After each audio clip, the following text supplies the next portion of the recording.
우리가 주님을 많이 많이 사랑한다고 고백하면서 우리 예배를 시작하도록 하겠습니다.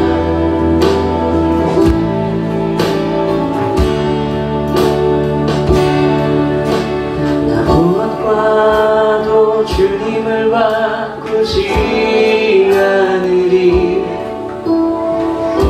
다른 어떤 은혜 구하지 않으리. 오직 주님만이 내 삶의 도움이시니 주의 얼굴 보기 원합니다. 우리 한 번 더. 나 무엇과도 주님을 바꾸지 않으리.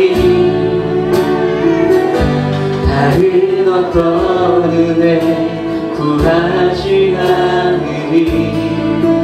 오직 주님만이 내 삶의 도움이시니 주의 얼굴 보기 원합니다. 주님 사랑해요.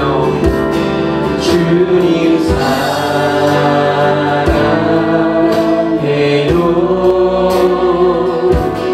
온 맘과 정성 다해 하나님의 신실한 친구 되기 원합니다. 우리 처음부터 다시 한번. 나 무엇과도 주님을 바꾸지 않으리. 다른 어떤 은혜 구하지 않으리.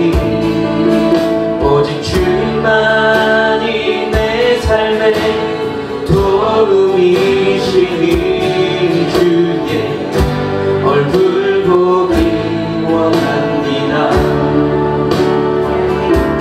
주님 사랑해요.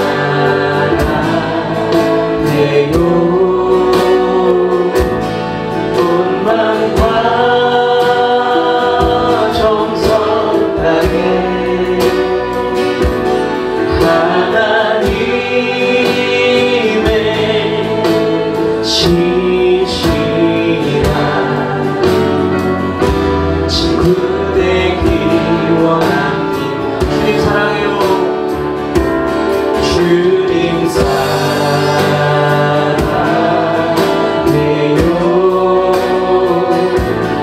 온 맘과 정성 다해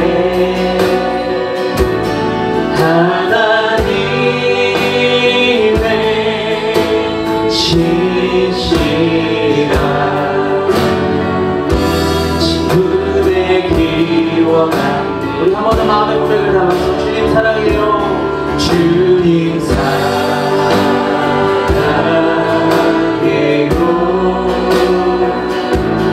온 맘과 정성 다해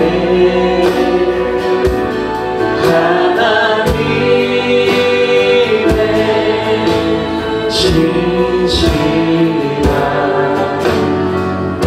친구 되기 원합니다. 주님 사랑해요. 주님 사랑해요.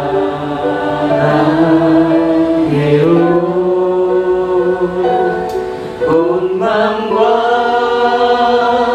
정성 다해 하나님의 신실한 친구 되기 원합니다. 우리 반주 함께 오늘은 고난 속에서 드러난 바울의 리더십 두 번째 이야기 나눠보도록 하겠습니다. 지난주에는요, 고난 속에서도 우리가 마땅히 해야 될 말은 해야 된다. 이것이 지도력이다, 리더십이다 라는 말씀을 드렸어요. 오늘은 두 가지를 더 살펴볼 텐데요. 두 번째는 1%의 희망을 노래하라는 것입니다. 1%의 희망을 노래하라. 우리가 지난주부터 계속 봤듯이 스토리는 이제 아실 겁니다. 무리한 항해가 진행이 되고 폭풍우를 만나게 되죠. 호되게 당하게 됩니다. 그 전에 갈 수 있다, 할 수 있다, 빨리 가면 된다라고 말했던 뱃사람들이 기진맥진한 모습이 성경에 기록이 되어 있습니다. 그런데 그 기록이, 성경의 저자가 그 기록을 하는 것은 지극히 의도적인 기록이라고 볼 수가 있습니다. 왜냐하면 그 사람들이 그런 말을 했던, 그런 결정을 했던 이유가 뭐냐면 자기 편한 대로 결정했고 주장을 했었거든요. 그렇게 자기 길을 갔던 인생이 어떻게 됐느냐? 결국에는 풍랑 속에서 얼마나 약해지는지를 우리에게 여실히 보여주고 있습니다. 우리가 가자, 빨리 가면 된다라고 얘기했더니, 그렇게 했더니, 바울의 경고를 무시했더니 기진맥진해서 이제 우리가 죽는구나라고 이야기하는 것을 볼 수 있다는 것입니다. 그렇게 강했던 사람들이 20절을 보시면요, 살아날 가능성을 포기합니다. 우리 다 죽었다라고 이야기하는 것을 볼 수가 있습니다. 표준 세번역으로 제가 기록을 했거든요. 같이 한번 읽어볼게요. 시작.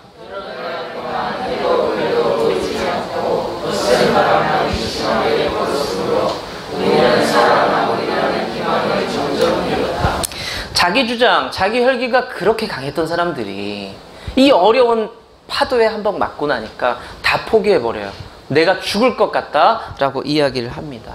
우리 인생이 좀 비슷하지 않습니까? 자기 주장과 자기 소견과 혈기대로 살았을 때에 파도가 한번 몰려올 때, 사실 쓰나미도 아니에요. 그냥 파도만 한번 와도 우리는 소망을 잃어버리는 경우가 확실히 분명히 있습니다. 우리가 확신했던 그것들이 있어요. 뭐 그것이 재산이 되었든 지식과 지혜, 어떤 경험이 되었든 간에 내가 그것을 가지고 성공하려고 합니다. 그것을 가지고 잘 살아보려고 합니다. 그런데 우리는 파도와 맞서 싸우면서 금방 후회하고 절망하게 되는 것을 우리는 잘 알고 있습니다. 그리고 심지어는 포기하게 되죠. 우리는 그러면서 감사를 잃어버리게 됩니다. 그리스도인들에게요, 감사가 뭘까요? 그리스도인들에게 바울은요, 감옥에 갇혀 있으면서도 고백했던 것이 감사입니다. 그래서 그리스도인들에게 감사는요, 예의의 문제가 아니에요. 우리 꼬마 아이들이 뭔가를 받을 때 감사합니다 하면서 공손하게 받죠. 예의의 문제예요. 그렇지만 그리스도인에게 있어서 감사는요, 예의가 아니라 신앙이고 믿음의 문제와 연결된다는 것입니다. 우리 그리스도인들이 분명히 파도가 몰려올 때 제가 감사 이야기했듯이 감사로 맞서서 함께 싸워나가야 돼요. 반응을 감사로 이렇게 보여줄 수 있어야 합니다. 우리가 절대로 그 파도가 내 삶을 다스린다고, 저 파도에 내 삶이 휩쓸려진다라고 생각하면 안 됩니다. 수능이 끝나면요, 많은 아파트들이 옥상을 잠근대요. 그러니까 원래 방화문이잖아요. 옥상이 나갈 수 있어야 되잖아요. 근데 수능이 끝나면 그걸 잠근다 그래요. 사고가 종종 나서. 수능을 본 친구들, 6년 동안, 12년 동안 열심히 공부한 친구들 그것 보고 바라보면서 갔죠. 내 성적을 믿고 달려나갔어요. 그런데 실패했거든요. 파도 한번 맞은 거예요. 어른들 입장에서는, 저도 자녀를 키우면서 이제 중학생이 되었으니까 네가 최선을 다하는 거는 해야 된다. 하지만 성적이 안 나온 건 괜찮아 라고 이야기는 해주지만 이 아이들이 괜찮지 않거든요. 한 방 맞고 나면은. 그러니까 옥상에 올라가서 뛰어내리는 거예요. 그래서 아파트들이 잠근다라는 얘기를 들었는데 우리 인생이 그렇다는 거죠. 험한 파도 앞에서 희망을 잃어버리고 모든 것을 포기해버리는 상황들, 우리 연약한 인생들은 충분히 그럴 수 있다는 겁니다. 그러면 이 상황 속에서 바울은 어떻게 하느냐? 바울이 했던 말을 우리가 볼 필요가 있습니다. 바울에게도 역시나 지금은 힘든 상황이에요. 배고프고 힘들고 목숨이 왔다 갔다 하는 상황입니다. 그런데 이 상황에서 바울이 죽음이 아니라 희망을 이야기하는 것을 볼 수가 있습니다. 뭐라고 하냐? 먼저 배는 망가지더라도 우리는 살아남는다라는 이야기를 합니다. 그렇다면 이렇게 말하는 근거가 뭡니까? 바울이 왜 이렇게 이야기를 합니까? 뱃사공들을 격려하는 거예요. 당신들의 실력을 믿으십시오. 당신들이 지금 배를 운전한 지 10년, 20년인데 우린 충분히 할 수 있습니다 라고 얘기하나요? 군인들을 막 격려하면서 당신들이 협력한다면 우리는 잘 이것을 이겨낼 수 있습니다라고 이야기하나요? 그렇지가 않아요. 바울이 얘기하는 근거는 뭐냐면 하나님이 그렇게 약속하셨기 때문에 우리는 그 일을 할 수 있다라고 이야기를 합니다. 저는 여러분들과 함께 공동체 생활을 해요. 제가 원하든 원치 않든 능력이 있든 없든 간에 저는 어찌됐든 이 배에 우리 믿음의 공동체에 선장이 되어 있습니다. 그런데 제가 여러분들에게 격려를 할 수 있죠. 집사님 잘하셨어요. 집사님 이렇게 하면은 더 잘할 수 있습니다 라고 말할 수 있어요. 하지만 정말로 근원적인 제가 할 수 있는 격려는 뭐냐면 하나님이 집사님과 함께 하십니다. 하나님이 성도님과 함께 하세요. 그러니까 우리 포기하지 말고 갑시다. 우리 모습이 화려하지 않더라도 이 길이 하나님께서 우리를 위해 예비한 길이니까 우린 이 길을 간다면 푸른 초장과 쉴만한 물가를 만날 수 있습니다라고 확신 있게 제가 말하는 근거가 뭐예요? 그건 하나님 말씀이기 때문에. 여러분들 저를 믿으십시오. 제가 이거 경험이 많거든요. 할 수 있습니다라고 저는 결코 그렇게 말할 수가 없어요. 말한다면 그건 잘못된 방법입니다. 하나님이. 우리의 그 근원은 하나님이에요. 바울이 보여줬던 이런 삶의 태도, 이런 리더십이 우리에게는 필요합니다. 세상은 점점 어두워질 겁니다. 세상에 많은 사람들은 점점 울고 있을 거예요. 세상이 좋아졌다라고 하지만 우리 50대, 60대 어르신들이 젊은이들을 보면서 야, 이 세상이 이렇게 좋아지고 있는데 니들은 뭐가 그렇게 힘들다는 거니? 라고 말씀을 하세요. 그 이야기를 듣는 20대, 30대는 막 화가 나죠. 왜냐하면 체감하는 게 있거든요. 너무 힘들거든요. 다 죽겠다라고. 근데 그것이 점점 심해질 거예요. 그래서 저는 저희 자녀들을 보면서 마음속으로 안타까운 건 뭐냐면 어떡할까. 저 친구들은 더 힘들어질 건데 라는 생각을 하게 됩니다. 다 죽겠다라고 아우성 칠 거고요. 울고 있을 겁니다. 희망을 잃어버렸다라고 이야기를 할 겁니다. 그런데 그 가운데서 우린 그들에게 뭐라고 이야기를 할 수 있을까요? 희망을 이야기할 수 있어야 됩니다. 그 근원이 뭐라고요? 어떻게 얘기할 수 있다고요? 하나님 때문에. 바울은 하나님의 사자, 천사를 통해서 그 이야기를 들었기 때문에 자기가 확신하기 때문에 이 뱃사람들에게, 군인들에게 말을 하고 있는 겁니다. 바울이 말하는 것을 가만히 보면요. 나 바울의 말을 들어라가 아니에요. 하나님이 그리 하신다고 하셨으니까 너희들이 그것을 믿어라. 소망을 가져라 라고 이야기를 하고 있습니다. 기독교 세계관은요. 이 세상은 분명히 멸망이에요. 직선이에요. 불교는 동그라미죠. 윤회죠. 돌고 돌아요. 하지만 기독교는요. 그렇게 얘기하지 않습니다. 직선입니다. 언젠가는 끝이 나요. 성경이 이야기를 합니다. 죄로 멸망할 것이다. 그런데 우리는 그 멸망하는 세상 속에서 1%의 희망, 아니 100%의 소망을 갖고 있는 사람이에요. 어떤 소망이냐? 마지막 날에 믿음을 갖고 있는 사람들은 회복될 것이고 온전하여야 될 것이고 하나님 나라에 함께할 것이다 라는 그 믿음이 있는 것입니다. 여러분들 그 사실을 믿으십니까? 그것을 믿어야 됩니다. 가장 기초적인 거죠. 우리가 그것을 믿는 것에서 끝나면 안 돼요. 세상 사람들에게 풍랑 속에 있는 배 가운데 있는 그 사람들의 모습을 보는 바울과 같이 멸망하는 세상 속에서 아우성치고 고통스러워하는 세상 사람들에게 우리가 그것을 믿고 있다면, 마지막 날의 희망을, 소망을 품고 있다면 우리가 그들에게 그것을 전할 수 있는 그 담대함, 1%의 희망을 노래할 수 있는 그리스도인, 그것이 우리의 삶의 태도고 리더십이 될 줄로 믿습니다. 예, 또 한 번 세 가지, 마지막 세 번째 리더십은요, 우리가 신뢰를 회복하는 것이 또한 삶의 지도력을 회복하는 것입니다. 폭풍 가운데서 그렇게 2주가 흘러갑니다. 눈에 육지가 나타나기 시작했어요. 와, 지쳤는데 바다 경험이 많은 선원들이 보기에 소리를 질렀을 겁니다. 와, 저기 육지가 보인다. 우린 저기 이제 내릴 수 있겠구나. 왜냐하면 옛날에 그 유행어처럼, 개그맨들이 했던 유행어처럼 느낌 아니까, 내가 그거 많이 겪어봤으니까 저기 육지에 우린 닿을 수 있다라고 소망을 갖게 됩니다. 그러면서 이들이 했던 행동을 성경이 굉장히 디테일하게 기록을 해요. 뭐라고 하냐면 이들이 하나하나 점점 가까워질수록 바다의 깊이를 재고 있어요.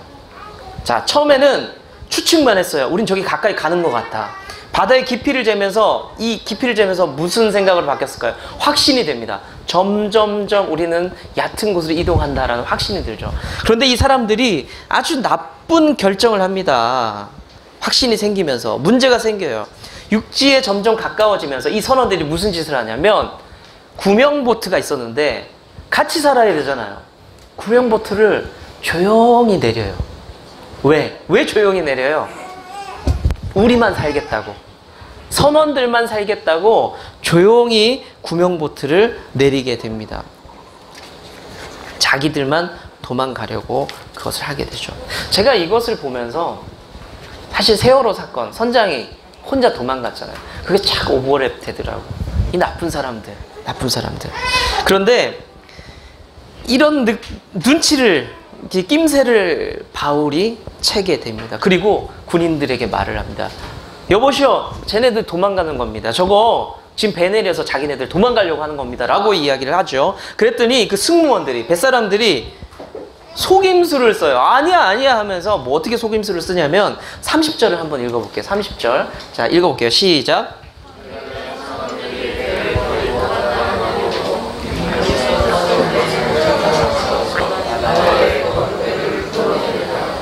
이 사람들이 원래 하던 일을 하는 것처럼, 배를 운행하듯이 원래 하던 일을, 이게 보세요. 이물에서 닻을 내리는 척, 그러니까 자기 하는 일을 원래 하는 것처럼 하면서 그 배를 살살살 내리고 있다는 거죠. 그러면서 그 모습이 바울에게 걸린 겁니다. 자, 이제 이 장면과 또 다른 장면, 우리가 과거에 봤던 장면을 하나 호출해내야 됩니다. 뭐냐면 이 항구에서, 평안한 항구에서 바울은 위험하다 그랬죠. 출발하면 위험하다. 근데 뱃사람들이 빨리 가자 그랬어요. 날씨 좋으니까. 그 상황에서 이 군인들이 결정을 내려야 되는데 바울의 말을 듣지 않고 누구 말을 들었죠? 선원들의 말을 들었잖아요. 그렇죠? 바울이 신뢰를 그때 잃어버렸어요, 사실은. 그런데 그 상황이 오버랩이 되는 거예요. 다시 한번 갈등. 뱃사람들이 아니야, 우리는 지금 일상적인 업무를 하는 거야. 바울, 아니야, 쟤네 지금 꼼수 부리는 거야, 도망가는 거야 라고 하는 갈등 상황입니다. 이제 군인들이 또 판단을 해야 됩니다. 자, 그럼 이제 군인들이 어떤 판단을 하느냐? 군인들이 속지 않습니다. 이제는 바울의 말을 신뢰하게 됩니다. 그래서 구명보트를 다 버려버려요. 잘라 버립니다. 이제 어떻게 돼요? 사나 죽으나 배에 있는 승무원들도 길을 쓰고 그 배를 몰고 저기 조금 더 얕은 곳으로 가야만 하는 상황이 되었습니다. 여기서 봐야 될 것이 뭐냐? 바울이 군인들에게 신뢰를 회복했다는 겁니다. 우리가 이 세상에서 좀 영향력이 있으려면 이 신뢰가 분명히 회복이 돼야 됩니다. 쿼바디스라는 영화가 있어요. 이게 옛날 고전 영화의 제목을 따서 새로 만든 다큐 영화예요. 근데 쿼바디스가 무슨 뜻이냐면요, 제자가, 주님이 이렇게 부활하신 주님이 가는데 제자가 쿼바디스 이렇게 말을 외쳐요. 그게 무슨 말이냐면 우리 주님 도대체 어디로 가십니까? 라고 하는 질문이에요, 사실은. 근데 이 제목을 가지고 한국 교회를 비판하는 다큐멘터리 영화가 나왔어요. 보면 민망하고 씁쓸하고 부끄러워요. 근데 이 영화의 제목이 쿼바디스예요. 무슨 뜻이에요? 한국 교회요, 어디로 가고 있습니까? 이 말은 신뢰를 잃어버렸다는 말이죠. 부끄러운 부분이 분명히 있죠. 그러면 이 영화를 만든 감독이 그러니까 기독교를 저항하는, 반대하는 사람인가요? 그렇지 않아요. 인터뷰를 했는데 감독이 뭐라고 하냐면, 저도 성도입니다. 저도 신자입니다. 이 영화를 만들면서 마음이 아픕니다. 그렇지만 한국교회가 이제는 좀 신뢰를 회복하기 원하는 마음으로 이 영화를 가슴 아프지만 만들었습니다 라는 고백을, 인터뷰를 하게 됩니다. 바울이 신뢰를 얻지 못했다면 어땠을까요? 선원들은 살아났겠죠. 배를 타고 도망갔으니까. 하지만 바울과 군인들의 삶은 알지 못합니다. 알 수가 없어요. 하지만 신뢰를 얻음으로써 지금 어떻게 됐죠? 바울도, 군인도, 선원들도 마지막에는 생명을 얻게 됩니다. 사랑하는 성도님들, 우리가 세상 앞에서 혹은 우리끼리도, 공동체 안에서도 신뢰가 회복되고 서로를 믿어주고 그렇게 달려나아갈 때에 우리가 함께 살아날 수 있다는 것을 여러분들 믿으시길 바랍니다. 그래서 우리가 세상 앞에 신뢰를 얻는다는 것, 세상 앞에 좋은 모습으로 비춰진다는 것은 그게 뭐가 중요해 라고 말하기에는 너무나 우리가 잃어버리는 것이 많다는 거죠. 사랑하는 우리 좋은나무교회 모든 성도님들이 세상 앞에서도 신뢰를 얻음으로써 많은 사람들이, 많은 인생들이 주께 돌아올 것을 저는 기대하고 소망합니다. 말씀을 이제 정리를 해볼게요. 바울이 이 위기 상황 그리고 그 바울이 보였던 반응들을 우리가 보면서요, 바울이 가졌던 리더십과 영향에 대해서 생각을 해봤습니다. 결론은 뭐냐? 바울은요, 자기 확신이 아니라 주님 확신으로 살았어요. 자기를 믿고 살았던 인생이 아니라 주님을 믿고 살아갔어요. 그래서 그것이 어떻게 되었느냐? 세상을 변화시키는 힘이 되었다는 것이죠. 내가 내 정직으로, 내가 내 착함으로, 내가 내 것으로 살아가는 것이 아니라 주님을 신뢰하면서 살아갔던 인생이 영향력을 끼쳤다는 것입니다. 우리가 그런 좋은 그리스도인으로 살아갈 때 세상에 영향력을 끼칠 수가 있습니다. 유명한 스위스의 정신의학자 폴 트루니에라는 사람이 있거든요. 그 사람이 아주 유명한 말을 합니다. 폴 트루니에가 무슨 말을 하냐면, 우리가 혼자 할 수 없는 일이 두 가지가 있다. 그 중에 하나는 뭐냐면, 하나는 결혼하는 것이고 하나는 그리스도인이 되는 것이다 라는 말을 했습니다. 이게 무슨 말이에요? 우리가 누군가에게 선한 영향력을 끼치고 복음을 소개하지 않는다면 그 누구도 그리스도인이 될 수 없다라는 뜻입니다. 우리는 이 폭풍과 같은 세상, 내 몸 하나 건사하기도 이 힘든 세상 속에서도 누군가에게 복음을 전할 사명과 의무를 가지고 있는 사람이라는 것이죠. 우리가 그들에게 복음을 전할 때 그들이 또 다른 생명이 될 수 있도록 우리는 영향을 끼쳐야 됩니다. 가정에서, 학교에서, 직장에서, 때로는 우리 교회 안에서도 복음을 모르는 분들에게 영향을 끼치기 위해서는 여러분들이 좋은 성도가 되어야 돼요. 여러분들이 좋은 집사님이 되셔야 돼요. 제가 좋은 목사가 되어야 되고, 다 우리는 좋은 그리스도인이 되어야 우리는 누군가를 살릴 수 있다는 것입니다. 우리가 이 시간에 잠깐 한번 기도하면 좋을 것 같아요. 주님은 나무, 당신은 가지니 사랑의 열매 맺기에 축복해